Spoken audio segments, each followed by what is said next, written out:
We've witnessed a disservice to the residents of Jackson. We've witnessed a disservice to the hardworking people that pick up our trash each and every day. This wasn't simply a vote against Richard's disposal. This was a vote against waste collection in our city. As you can see, the chamber was packed with people who came to speak about their concern not only for waste being picked up in their city, but came to demonstrate that they were Jacksonians and they're concerned for their jobs. The people who pick up our trash each and every day, the people who drive the trucks that pick up our trash each and every day now have insecurity. And so, I actually pride myself on being composed, but I have to admit that I am emotional today. I'm emotional because I care about this city and I care about these people. And there is no reason this was unavoidable. We have tried at every turn in order to work this out. We have tried to negotiate emergency contracts to get us to the point that we can maintain service, that we can maintain people's jobs. And so this has been a deliberate effort, and this is a sad, sad day. We called a meeting on Thursday and nobody could be there.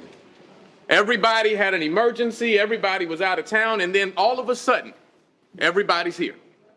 All of a sudden they're here and they can vote, but they take a stand against the people of Jackson.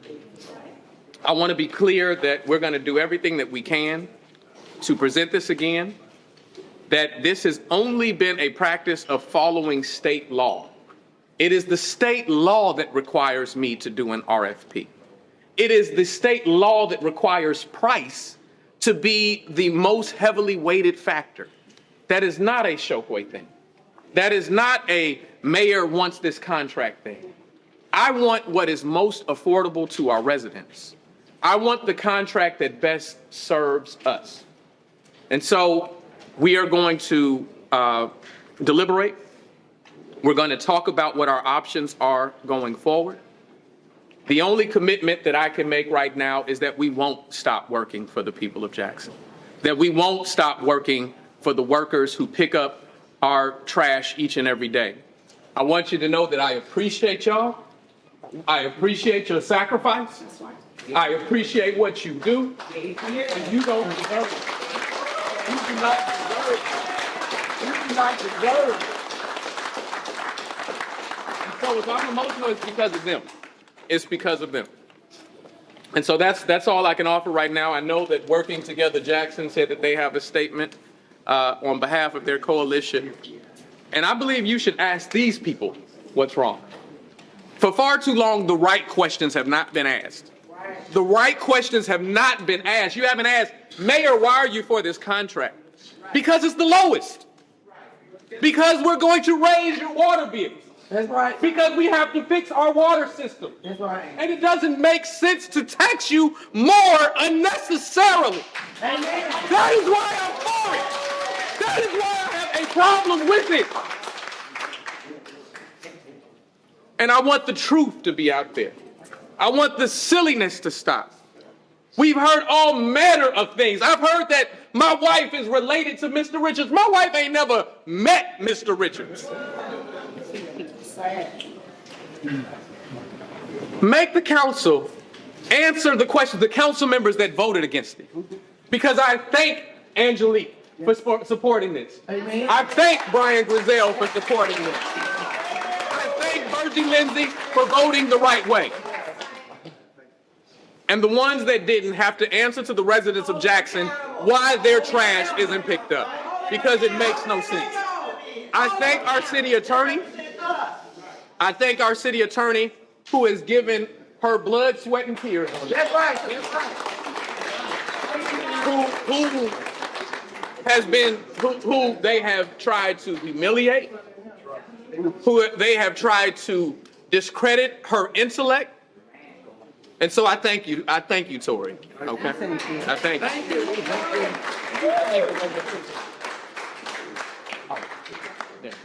What's next in the RFP process? Where do we go from here? You still don't have a majority vote.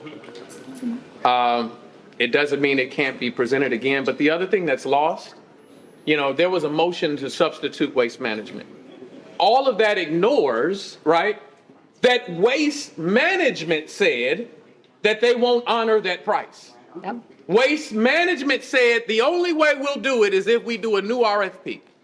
And all the vendors have said if we do another RFP, it's going to cost you much more. Increase. We were already talking about the difference of 32%. If you could save 32% in your home, what would you do? I would. Right? And so now we're going to be looking at 60% more or higher. Or higher. And so I can't give you an answer to exactly what the next timeline, because I hadn't had an opportunity to sit with our team. I hadn't had an opportunity to talk about that.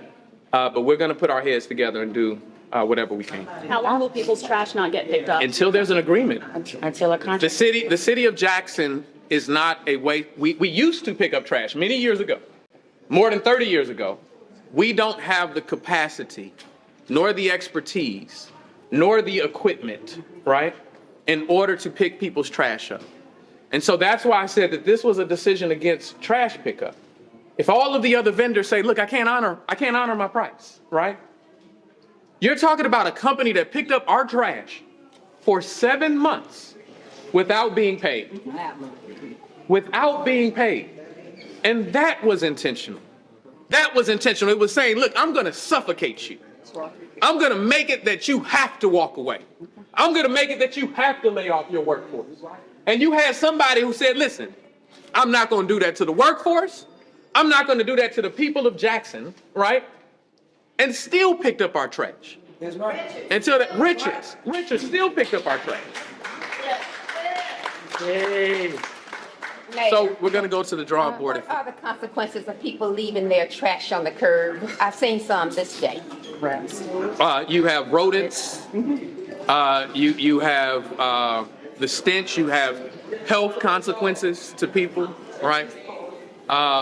It means that as it accumulates, I want to be clear, because once we finally, figure this out, that means it's going to take days, if not weeks, right? Weeks to pick up the trash just to get to our normal point of trash collections, right? And so it's more than an inconvenience, right? More than an inconvenience. And then it says to our babies that we don't care about our city, that we can't agree, and that we're a filthy city. That's what it will say. Okay, Mr. Mayor, I got a question. So, can the city of Jackson actually afford these potential increases you just talked about, the percent increases? No, we can't. We're already at a deficit, right? Because of all of these emergency contracts, right? We're already, and I want to make it clear, we intentionally did blind scoring so that no company name would be on the bids. I intentionally gave them that raw score so that they could pick what was the best, right? And so if this was somebody picking a contract, then you don't give over the data and say, you pick, right? You pick. And then you only have a problem with it when you discover that your firm, that your friend wasn't the lowest. The council could have picked. The council had the opportunity to pick. The council had the opportunity to pick, not by law, but by my choice. When we talk about negotiation, when we talk about agreement, I agreed to that. I have continued to move towards them.